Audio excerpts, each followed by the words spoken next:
and welcome to Chromatic Chimera, where the story is made up and the system does not matter. Welcome to the first episode of System Talk, a talk show where we and guests talk about all sorts of tabletop role-playing game systems because, as I've learned, there are so many more out there that aren't Dungeons & Dragons or Pathfinder, and many of us will continue to learn as I'm joined by Megan. Hi, if you would like to introduce yourself. Yes, hi, I am Megan. You can find me most places on the internet at Megan Lynn for the win, in addition to being here a whole heckin' lot, which I love.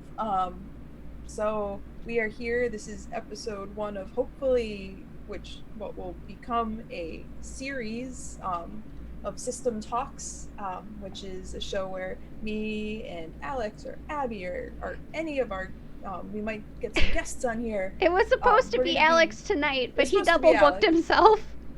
So now I get to be joined by Abby, which is just lovely.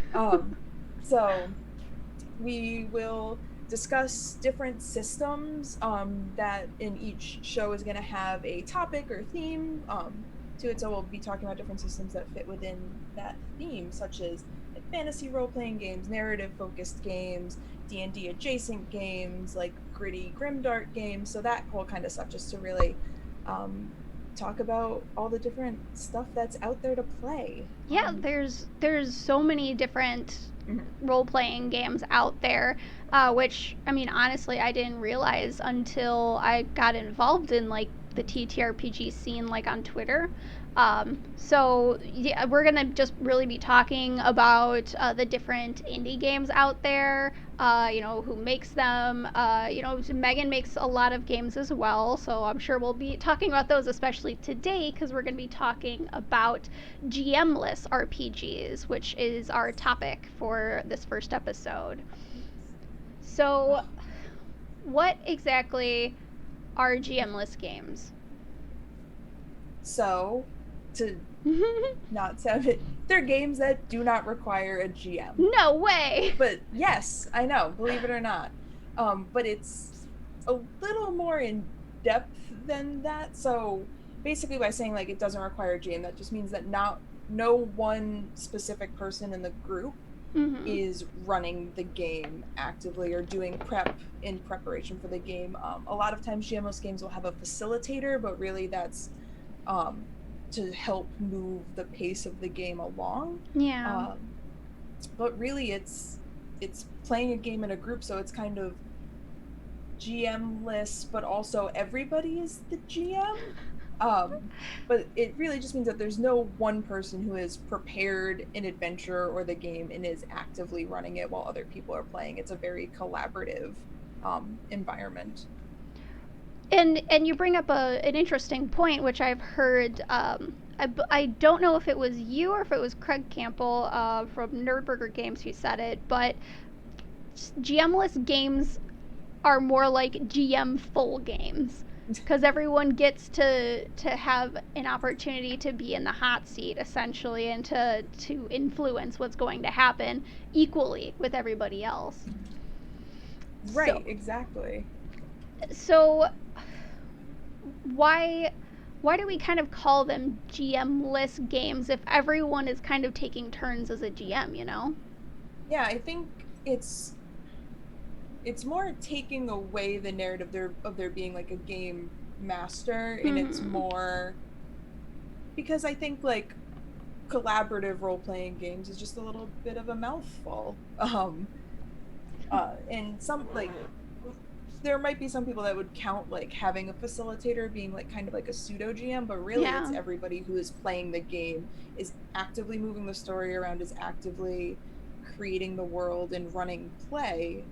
So it's really just a collaborative game. Most of them are very narrative focused, so it's really just like a bunch of people telling a story together. But it is, I definitely would say like GM full is a really good way of putting it, because you're just all co-GMs. Yeah, exactly. And a lot of games do have like this facilitator role that one player will usually take up, but that, as far as my experience, that really just means that that's the person who actually has played this game before and knows the rules. So they're the person who's going to kind of, you know, say, okay, this is what this means. Next, we're going to do this, and that's how we do it. Which is earlier last month during our Pride event, we played a dialect game that was hosted by Samwise Gamgee. And right, we love Sam. Love Sam, love dialects. And like, that's just very good. Oh yeah, that was a great game. And you know, they were the facilitator, but it was less of like being the leader of the game and more just being the assigned person who knows the rules and teaches the game. Yeah. Kind of, it almost reminds me of like when you play Monopoly and one person has to be the banker, but you're still all players, you know? Yeah. I think that's a really good way to think about it, and that's always my experience too, is that whoever is facilitating it is just the person who is most comfortable with the game. Yeah. And therefore is able to move it around, like move the game along at the pace that you need it to, so nobody's stumbling over rules or what comes next. Doggy! Yep. Stream dog! Yep, just comes in. Oh, God, the other one's here. Oh, both of the doggies are in here. So yeah, like it's usually just the person who has the most familiarity with it, because most of the time it's just somebody who's reading the rules. Yeah. Or determining, be like, all right, so now we've done this section of the game, we're moving on to here. Like it's not like that person has any more control over the gameplay or the story. Yeah.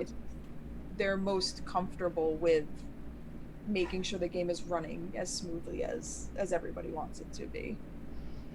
So, and I'll ask this of you before I talk about it a little bit, but what was your first experience with GM-less games? Okay. So I was thinking about this like earlier today, because at first thought, I'm like, I'm not entirely sure. I believe... So I have a top 3. Anyone who has heard me talk about GM-less games ever knows that I am obsessed with Dialect, For the Queen, and Starcrossed. Those are my top 3 GM-less games. I will play them ad nauseum. I will never get sick of them. I love them so much. And I think it was I believe Dialect might have been my very first GM-less game, because I remember playing it for the first time last year, and then like later that month I played Starcrossed for the first time. So I think those were my two first ones. But up until then I had never played them. I didn't know that they were a thing that existed, and then all of a sudden, like, you play one and you realize like there are a lot more games like this out there, which is so cool. So I think those were definitely I'm almost positive Dialect was the first one, but Starcrossed was like right there too. I am pretty sure that my first GM-less game was either Fiasco or Die Laughing. So Die Laughing, I actually have it next to me right here. But it's like yet to play it. It's really fun. It's a comedy horror game where you essentially play characters in a B horror movie. That sounds so awesome. It's cheesy, it's funny, and it's one of those games that's more GM full than GM-less, because once your character dies, you become a producer, and you just get to mess with everybody. All right, so I need to play 1 minute. Let me write. And I need to play this game. That sounds amazing. And each person takes a turn being like the director of a scene. So you go around the table and everyone gets a turn in the hot seat, making it more GM full than GM-less. Right. Oh, that's cool. Yeah. And then I honestly cannot remember if Die Laughing came before or after Fiasco, but I just remember I had no idea how to play Fiasco. I got invited to a game. I didn't read the rule book like I was supposed to. I sat down. They explained everything to me, and we were essentially space hamsters trying to escape our alien masters. Yeah. But that was actually really recent. I only first started I only played those last year for the first time. I'd never even heard of GM-less games or honestly role-playing games that weren't Pathfinder or D&D until probably May of last year. Yeah.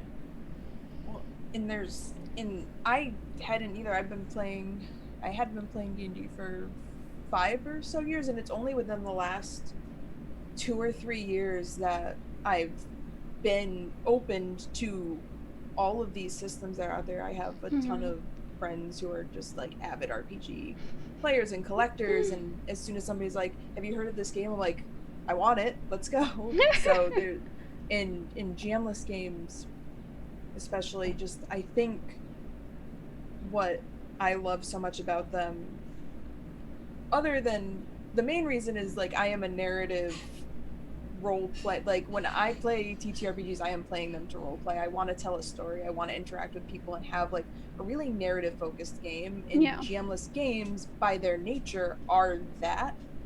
And I also just really like the idea of just being able to grab a group of people and say, hey, are you free this night? Let's play a game, without somebody needing to volunteer to be GM and plan something. It's just a matter of, if we're free, we can play these games. Because oftentimes you run into the problem of like, well, who's going to be DM or who's going to be GM? And you get stuck in that loop. But this way, you don't need to do anything in advance. You just show up and tell a story. Yeah. I love. And a lot of GM-less games are pretty rules light because they do focus on the narrative so much. What kind of experiences have you had with different GM-less games, like rule heavier ones or ones where they're super rules light? So for the most part, so there are some, like, for instance, like Dialect is a very structured GM-less game. So it's not even that it has a lot of rules, but it's very structured and it leads you along a path, which GM-less games, a lot of times you need that because there is nobody dictating the story. Like there's nobody that's leading the player, so you need to have that kind of structure to lead you along the path without needing a GM. So something like that,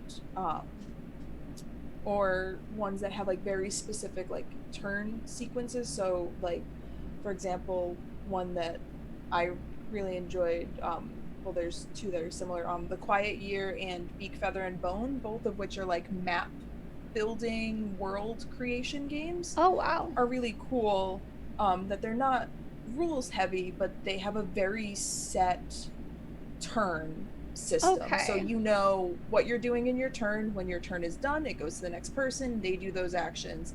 It progresses that way, so it still has a structure, but it's more within the turn instead of like within a round. But then you can have games like For the Queen or Starcrossed or now my mind is blanking. Or Firebrands, or there's so many other Spoken Magic that are more prompt based, or it's more like For the Queen specifically, like you're going to flip over a card and you're going to answer the prompt, and that could take as long as you want, it could take as little time as you want, and the story evolves at your own pace because you're answering these, and because that's the entire game, is just answering questions. As in with Starcrossed, the entire game is playing out those scenes, and there's no set limit as to how long they last. So they're ones that are a little more fluid. Okay. Yeah, I've noticed for a lot of the more narrative focused games, it's much more, it doesn't rely on like, they don't typically rely on like dice rolls as much. You're making a story with your friends, so it's kind of up to you to decide the outcome. Because for instance, you were kind enough to host a game for us, One Particular Harbor, which is a game you actually made. Yes, that was a game that happened. That happened. Um, and I think there were only like maybe two mini games in there where it was like flip a coin or roll a die or something, and everything else was essentially like you and the person you're playing the scene with. You just like agree on something, and you don't need to roll to decide if something works or didn't work. You just have to say, I think that I would like the story to go this way. Do you agree? Yeah, exactly. Like all of the players collectively have autonomy over the story, and like you can put little mechanics in there, like in one particular harbor, which is a Hack of Firebrands by Vincent and McGay Baker, which is an incredible game, and there are so many really cool hacks of it that there are only a couple games within that actually involve like any kind of mechanic. Otherwise, it's either like the other players voting or just kind of deciding between you and the person that's in the scene how you want it to go. Which is it's really nice to have like that autonomy over your game, because and it's not even saying it's like, oh well, if you don't roll dice then there's no chance anything's gonna fail, because you can like actively choose to really mess your characters up in these games without needing a die to tell them that they've failed at something. Like you said, like you go where the story goes and you go where you want the story to go. And that's something that's so nice about them, is like you're literally just there to tell a story, and you find out through play what you want it to do. Yeah. And so I do have a question for you about your games specifically. Okay. And what got you started wanting to write your own GMless games? Because I'm pretty sure, as far as I remember, your entire catalog is GMless. Yeah. Out of all, I have one non-GMless game. Okay. But otherwise, they are all GMless. And I think what I say more than anything is like, I write games that I want to play. And like, I'm a very selfish game designer. Like, I write the games that I want to exist. And I love GMless games. And I think to a certain extent,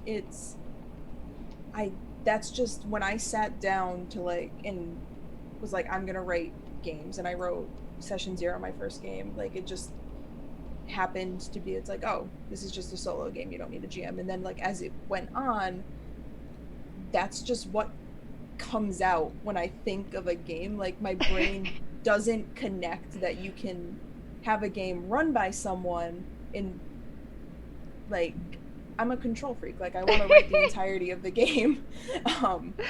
But really, because I'm such a narrative focused role player, those are the games that I write. And I play, at this point, most of the games I play are GMless, and when I'm getting inspiration and stuff, when I'm playing these games and I'm inspired to write my own based on games that I like playing, like that's what I'm drawing from, is my experience with those kind of games. And I'm able to play a bunch of games and say, I really like how this mechanic worked out of this game and how this one worked out of this game, and if I put them in a bucket and swish them up and change like this bit about it, then it can be something unique. But like it just comes from like, that's the bulk of what I play. And lends itself to that being what I want to write. And I feel like people need to know that that's a totally valid way to go about it. That borrowing and yoinking things from other systems that you like, mashing them together with other things, getting rid of the stuff that you didn't like, that's a valid way to create a game. 100%. Like that's the reason I'm able to write the games I write, is because I play so many games, and I play something and like one bit about a game will inspire me so intensely that I'll be able to take like one kernel out of something and just make it into its own other thing. And like there's nothing wrong with being inspired by what other people have done. There's so many incredible games out there in the indie RPG space that like there's just so much inspiration. Like these creators are just incredible with what they're doing. So like just the more games you play, the more inspired you're going to be to write your own and see like, oh, I really liked this game, but I wish that it was about this, or I wish that this mechanic did this instead of that. And you're able to piece things together in a way that you want. Like if there's if you want a specific game to exist and you can't find it, like you can make it. You can decide that it's going to exist, which is just like super incredible. And there's so many people out there that are so supportive of like up and coming game designers. Like it's really amazing what the people are putting out right now. It's insanely good. Yeah, and I mean, I'm at that point in quarantine where I'm like, might as well start attempting to write a game. Might as well just play around with the idea, and I'm feeling that like I need to play more games. I have a very specific idea, and I want it to be very short, essentially like a one-page game almost, and I'm like, one-page games are so much harder to write. You really? Than longer. I have 2 one-page RPGs, and they took me longer to write than almost everything I've written. Like it's so hard to make a concise game because you always think you're like, oh well, I do want to say this, and I do want to say this, and then what about this? Like it's not like, I mean, it's not an impossible feat or something monumental, but like even the games where you set off and you're like, this is just going to be something like nice, quick, short, you might surprise yourself with what you come up with. It might end up being, you might have more ideas that build on top of what you're already thinking. Do you have any games that started out that you wanted them to be like one-page games and they got bigger? Or God, I think so. One Particular Harbor is my longest game. I knew that was going to be long because it's a hack of a game that is also very long. But one of my newer ones, The Family Order, which I'm very proud of, ended up being much more involved than I thought it would be. I was like, I want to make a game about a family of wizards. And I want it to be played over a couple generations, and you like learn as the generations go on and things change, and it just like, as the ideas started coming, it ended up being so much bigger than I thought it would, and turned into something that I'm really very proud of, but it was not what I had thought that it was going to be when I started writing it, which is fun. Oh, they're playing. Disregard the wrestling dogs. No, pay close attention to the wrestling dogs. They're adorable. Yeah. There's something. Yeah, and so out of the two of us, I'm going to say that you're much more experienced, or at least slightly more experienced with game design than I am, because we're just... Puddins, Alex and I are just kind of rolling the idea of Karens and cul-de-sacs around in our brain right now. It hasn't gotten much farther than that. But what tips do you have for people who maybe want to make a GM-less game? Gotta take a break to yell at the dogs. Sorry, I had to mute myself because the goblin started barking, and we can't have that, so now I told their dad on them, and now they slinked away. So I'm asking for a friend, aka me. Yes. So the biggest tip, and it's going to sound like a nothing tip, because when I first got it from my friends who have been writing games longer than I am, and I asked like, how do you write a game? Yeah. And multiple people just were like, you write a game. Like, that's how you write it. Like, there is no formula to like write a game. And when I was told that, I'm like, well, that's bullshit. Like, why are you hiding these secrets from me? Tell me the secrets of writing games so that I can write games. Yeah. And like, just tell me the first step. That's all I need. Just tell me how to do it. Like, I'm not asking for all of your game secrets. Like, I just want to know how to do it. And the moment that I just like decided actively, like, I have an idea and I want to make it a game. And I just sat down and just started scribbling and just getting everything out of my head.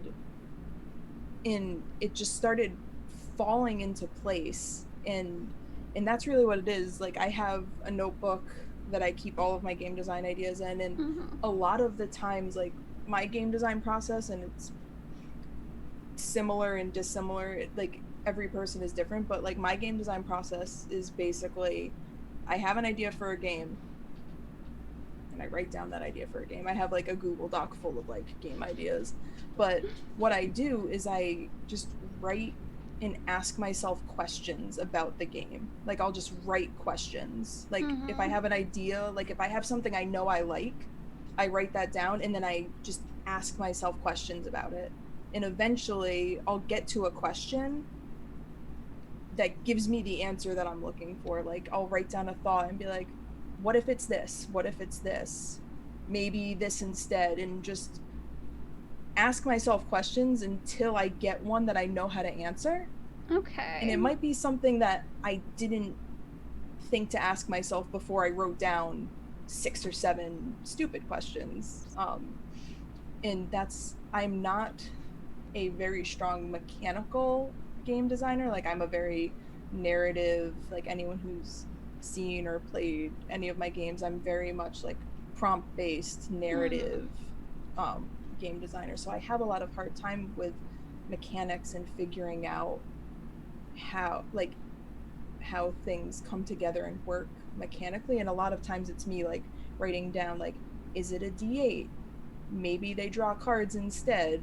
Maybe 2d6s, or is 3d4 better? Like, it's just doing stuff like that and being like, or asking things like, I want this to happen. What triggers this? Like, what makes sense in the narrative of the game for this to happen? And it's just, and that's how almost all of my games have been written. It's just questions after questions after questions until your brain latches onto something. Okay. And when you expand on that answer, like, almost always I find something that's usable, and you just plug it into the things you know about the game, and then you ask another question and you just keep going. And some games come harder than others do. Like, there are games where I've written, like my game The Silent Garden, which I love very much, which is a choose your own adventure solo game about Medusa.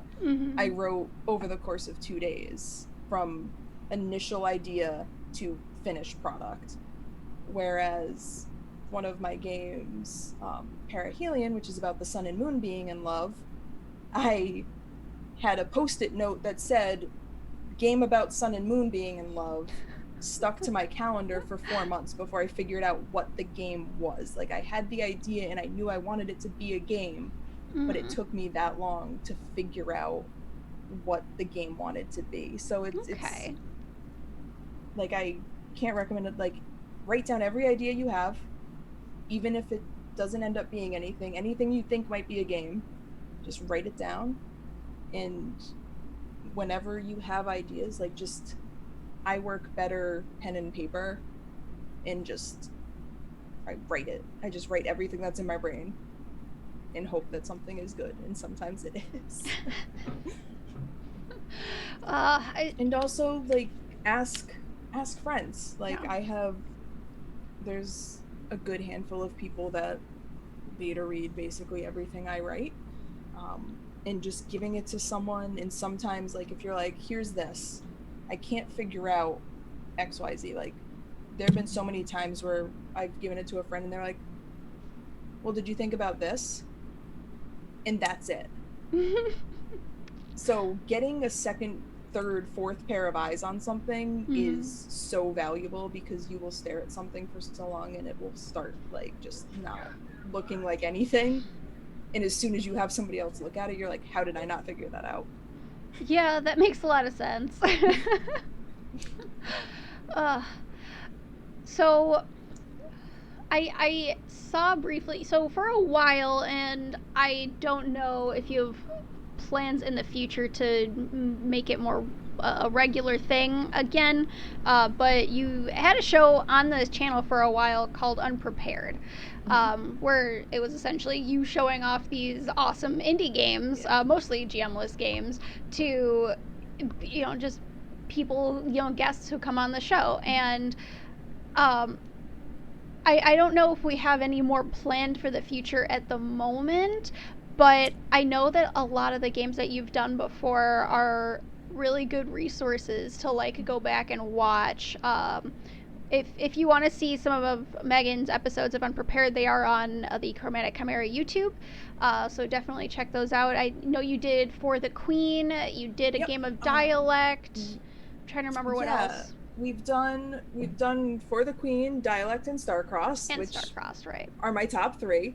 Then we played One Particular Harbor. Next week we are going to be playing Keepers of the Cards, which is a For the Queen hack. Ooh. Inspired by Cardcaptor Sakura. Ooh. So it's going to be very Magical Girl, which is going to be great. And then next month we are playing Beak, Feather, and Bone, which is a world... Or we are playing a... So Beak, Feather, and Bone is an awesome game about raven folk, and in that you get a blank map, and you basically take turns assigning identities to different buildings and determining what their history is. But the creator just released a supplement called Scale Talonbone, where it's about a city of merfolk, and that's my entire jar of jam. So we will be playing that version of it, because if I have a chance to be a mermaid, you better believe I'm going to be a mermaid. But yeah, that's really... Selfishly, I wanted to do Unprepared so that I could play games with my friends, because I like to play games with my friends. But it's also, I want to be able to showcase these games that people might not normally hear about. And I definitely want to dive further into the indie scene. There was the Giant Bundle on itch. There's so many great games in there that I'd love to show off. And a lot of it comes to is I'm not a person who enjoys GMing games. Neither am I. It makes me I've done it and I can do it, but I don't enjoy it nearly as much as I enjoy playing games. But getting to be in a facilitator role and running, so to speak, these games is really where my comfort zone is in just sharing and helping guide people through games. That's my comfort zone. Okay. We actually have a question from Nymeria Streams in chat. Do you have any tips for the distribution of your games, and how do you decide how to price them, if at all? Those... All right. I know you have an itch store. Yes. Yep. So I have an itch. You should get that looked at. Yeah, I know. I need nail potion or something. But yeah, I do have an itch.io page, which is where I sell all of my games. In addition, I have my website where I sell copies of Session Zero, because I had actual decks made of them, and possibly the most surreal thing that's ever happened to me in my life is that I got a printed copy of something I made, and it's just bonkers. But generally speaking, it's all through itch.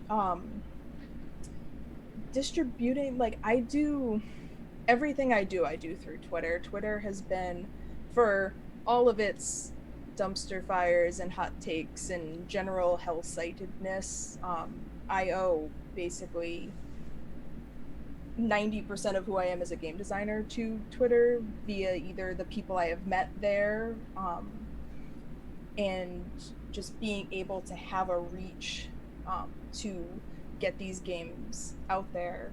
So I rely almost entirely on self-promotion, which is something that is a very hard, at least for me, was something that was very hard to get over, because I am not the kind of person that wants to go out there and promote themselves. But really, if you want people to see what you're doing, you need to be your own advocate. So all of my promotion and stuff is all through Twitter, or just traffic on itch. If one of my games gets onto the top 10 or whatever on the site, and people will see it that way. But generally it's all through Twitter and pricing. So pricing is very hard.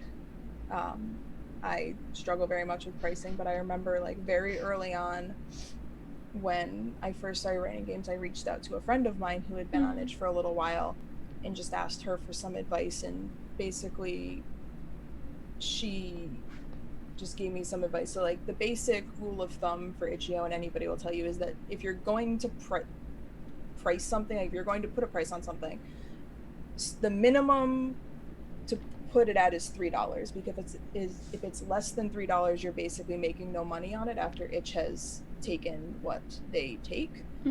So $3 is a minimum price, and then you can go up from there. So my friend who I asked is an incredible artist and does this beautiful art for her games. Anna Landon, go look her up on itch.io. She has gorgeous games. And she's like take into account how long you spent on it, how many like hours you put into it. So I do have like my one-page RPGs are pay what you want.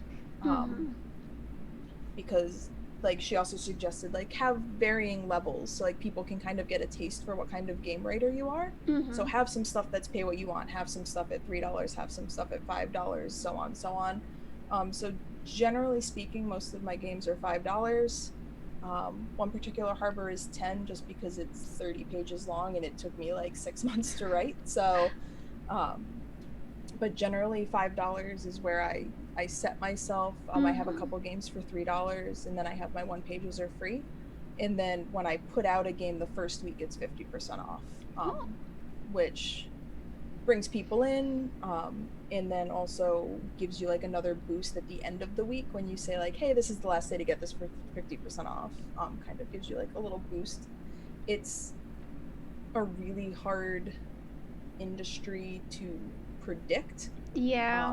Like I've had games that I've thought were going to do really well because I loved them very much, not do as well. And I've had games that I was like, that I didn't expect to do super well, do much better than I anticipated. So it's hard to predict, but it's really about being your own advocate, like promoting yourself as often as you can and making sure that you're not pricing yourself out. Like the work you do is worth something and people will agree with you. So there's nothing wrong with making some of your stuff pay what you want, but definitely don't sell yourself short because what you do has value to it. Yeah, I like that a lot. And that's, I think, really important for people to hear that, you know, just because you're not publishing like a full fantasy system with a bunch of rules and everything, it doesn't mean you should make it free for everybody. You still worked on it. Yep, absolutely. If you feel like you deserve to get paid, you deserve to get paid. And people will agree with you. Like even on my games that are pay what you want, like people will still more often than not pay for it or like give tips on top of like what you've already paid. Like people who want to be out there supporting indie creators and supporting indie RPGs are going to be doing that. So just like you deserve to be paid for what you did if you put hard work into it. It doesn't matter if it's not like this massive tome. Like if it's something that a group of friends can get 5-6 hours of fun out of, like that's worth something to people. Oh yeah. And I am actually, when it comes to GMless games, there's so many different kinds of them. And because the rules are so different than like a standard TTRPG, they have a lot fewer limits, I've noticed. Because, you know, you can have a game like one particular harbor where it takes place all on an island and there's mermaids and everything. Or you can be in a B horror movie and die terribly and hilariously. And there's completely different levels of rules between games, and some of them are you play completely by yourself. And I've never tried a journaling game, but I really want to. Journaling games are very fun, and even games that have like specific themes, like you are allowed to make games whatever you want them to be. If you think that the mechanics of a game will work in a setting that it's not written for, who cares? Like, play the games that you want to play. Mm-hmm. In journaling games, writing one-player RPGs, I had never, prior to writing Session Zero, didn't even know that they existed. A friend of mine, Lauren, JL_NiceGirl on Twitter, introduced me and a bunch of people on a Discord server. We're both on 2 one-player RPGs, and did like a series of like streaming RPGs. She streams a lot of solo RPGs, and it really opened my eyes to what it can be. So I have a few friends who have written them. I've written Session Zero is a one-person game, but you can also play with people. But The Silent Garden was the first one that I really wrote. I'm working on another one currently for a solo game jam on Itch.io, and it's really fun to explore that, because solo RPGs have the ability to be like super cathartic depending on what the subject matter is. Like, journaling games are super cool in that way that you can make them as cathartic as you want to be. You can make them like a true reflection of yourself, or you can kind of just like get wrapped up in like a fantasy world. There's a lot of really cool options out there in solo games. Yeah. And so we're coming close to the end of our hour. So I'm gonna put it out there again for the audience that if you have any questions, we're really just, this isn't an interview. We're just having a conversation about GMless games. So if you have any questions about GMless games, feel free to drop them in the chat. In the meantime, what games would you suggest for someone who's never tried a GMless game and really wants to? So my perfect gateway GMless game is definitely For the Queen. For the Queen is by Alex Roberts. It's a card-based storytelling game. The Roll20 version of it is incredibly good. It's $7 or something crazy cheap like that. It's so fun, and basically it's the easiest game I've ever played to just like pick up and go, because everything is done right off the cuff. The first step of the game is reading the instructions aloud as part of the game. And the basic premise is the people playing are part of a retinue of this queen who is going to an enemy kingdom to try to establish peace. And throughout the game, you're drawing cards and you're establishing facts about your queen and about your characters, leading up to the final decision of whether or not you're going to defend the queen when she is attacked on this trip. There is a VOD for Unprepared. That was our very first episode of Unprepared. But it's so easy to play. Just, I think I have it written. It's these like beautiful like tarot-sized cards.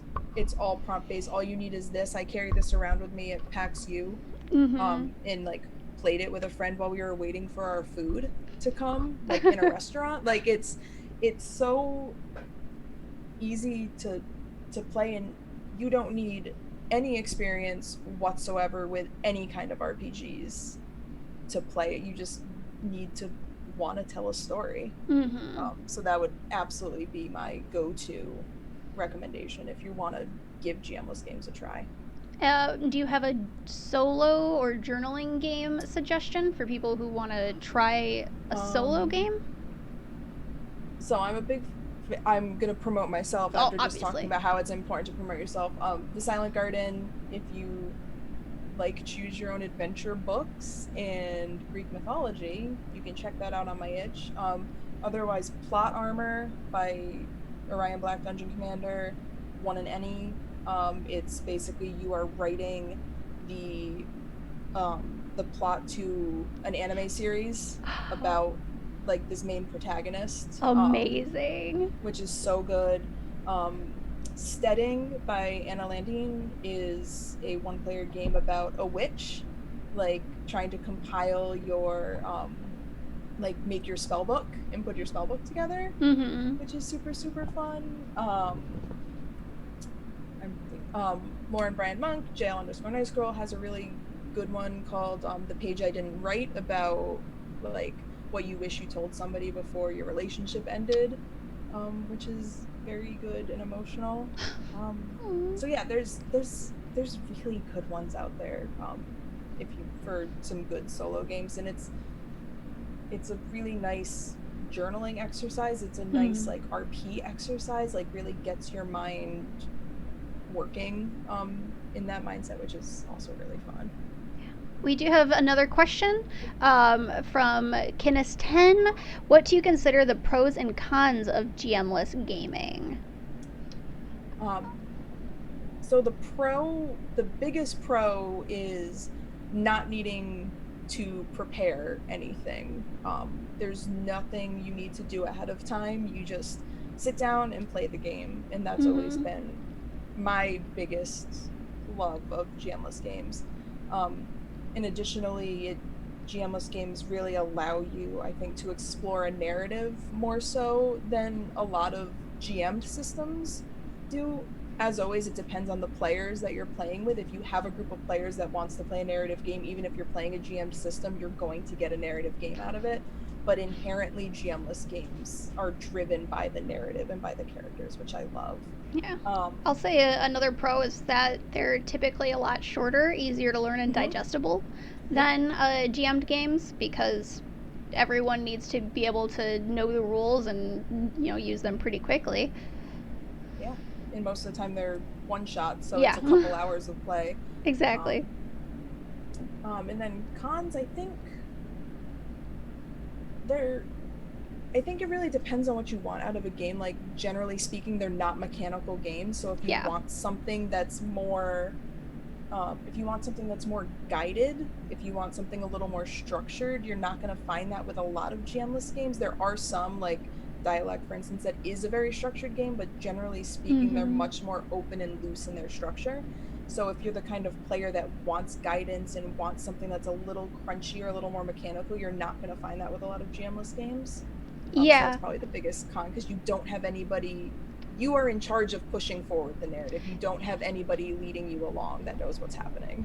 Yeah, I think that's probably, and that's not a con for everybody, but I think that's definitely a big con for enough people that it's worth mentioning, because so many of us in the TTRPG community are used to having, like, the very structured, crunchy games like, D&D and Pathfinder, where it's like there's so many rules. We have a whole piece of paper that's just dedicated to telling us how we get to play the game that's different from everybody else's. And yeah, for a lot of people who want that and who look for that in games will probably not enjoy most of the GM-less games out there, because they are so open, so rules light, and really depend more on creating a story with the people at the table and you all agreeing on that story, rather than there being a certain chance of failure and you not winning or something. Right. Exactly. I think we have one, like, maybe there's time for like one more question. Yeah. Arbor Lynn wants to know if we know what the first solo RPGs were. Yeah. I don't know. I think the first one that I heard of in any type of like prevalence was definitely Plot Armor. Okay. When it got nominated for the Emmy, I think that was last year, was the first time that I was made aware of solo RPGs as a medium. But since then, there are a lot of game designers out there making solo stuff, and even if it's not distinctly solo stuff, like I know I have friends who have written games that aren't inherently solo, but they could be played solo, which is also really cool as well. And also solo games can take so many different forms because there's a huge difference between your session 0 game and your walk through the garden game. I'm sorry, did I get the name right? The Silent Garden. The Silent Garden, sorry. Yeah. Like those are two completely different games because one is about fleshing out a character and coming up with a backstory, and the other is a more of a choose your own adventure thing where you are a set character. Right. Which, I mean, they're vastly different, but they're both in that category of solo RPGs. So there's so many different ones out there to look at. And honestly, that could be a con, is that there's so many different variations. It can be hard to find what exactly you're looking for. Definitely, like, reach out to people, because there is so much. I know I did a thread not too long ago that I retweeted with when we were talking about this show, that I did a thread of like a dozen or so of my favorites, and I could have gone on for many more tweets with the different kinds of GM-less games that are out there. There's so much, and it really just comes to like talking amongst the community. Like if you're, especially like, I know in the Chromatic Chimera Discord there's a systems channel, and even just popping in and being like, hey, I really enjoyed X game and Y game. Like, does anyone have any like game recommendations for me based on the fact that I really liked these? Yeah. And I'm sure that there's somebody who has a game in mind that you're going to like. And so it can be very intimidating with everything that's out there, but but at the same time, there's so much out there. So like, there's definitely stuff out there that you're going to love. It's just a matter of finding it. Yeah, and I mean, last thing before we really start to wrap up is a lot of the games that are like a lot of the more popular GM-less games do have are able to be played on Roll20. Like you said, For the Queen is able to be played on 420. I believe Fiasco as well. Dialect. Yes, Dialect has a very good Roll20 as well. Yeah. So yeah, definitely if you're looking to play GM-less games with people online, it's definitely worth looking into to see if they have ported it into Roll20 so that you can do that. I'm not just saying that because we're at Roll20 Spotlight. But they have all these tools for tabletop games online, and it's more than just Dungeons and Dragons and Pathfinder. They have all these indie games on there, and it's really worth seeing. Just if the game you're interested, if you can get a group of people to play together online, you might be able to play over Roll20 very easily. Yeah. Absolutely. Like with the way that gaming is going, and especially amongst gestures vaguely at the world, like digital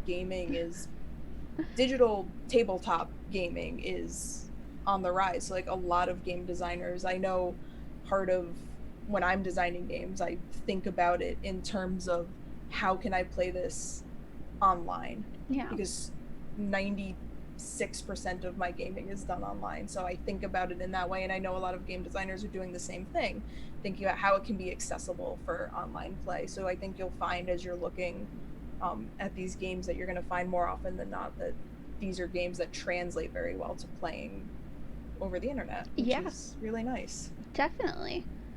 Okay, so I think that's all of our time for tonight.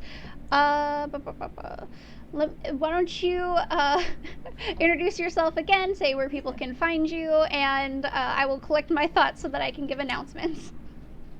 Perfect. So thank you so much for hanging out, everyone. This has been absolutely wonderful. I'm Megan. You can find me on Twitter at MeganLynFTW, where I, surprising no one, shout a lot about TTRPGs. You can find any of the games that I've written at meganlynftw.itch.io. They're all there. All of my paid games do have community copies, so if you want to check any of them out but cannot financially do that, you can grab a free copy. So all of them are there, so you can please go check them out.